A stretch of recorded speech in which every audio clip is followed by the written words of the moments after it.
It is my very great pleasure to welcome you here today for the Sydney Water Infrastructure, Pipeline and Supply Chain Expo. We acknowledge the traditional custodians of this land, their continued connection to land, waters and community. Today is about building the Sydney of the 22nd century.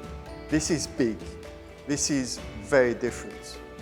When we start looking at expanding programs to really get under the hood and think about where are the opportunities and then how do we support the supply chain to invest, there's a responsibility that comes as an owner. Well, I think the biggest differentiator in determining whether a project is going to be successful or not is the leadership. We're going to have a chat about activating our supply chain.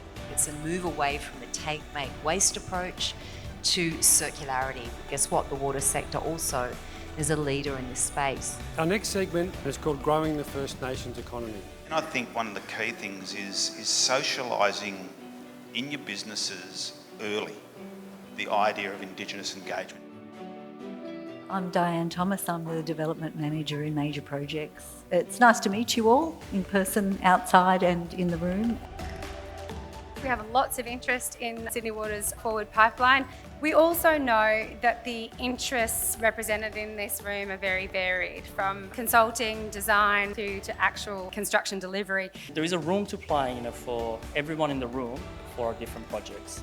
A growing city represents lots of opportunity, but also represents challenge. Colour is one of the real challenges we have in our networks. It can persist for some time. What we need to do is think about how do we change how we do wastewater and do it differently.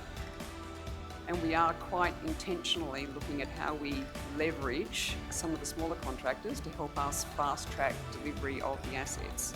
Sydney Water has changed significantly. We want to hear what you have to tell us. How can we work better together?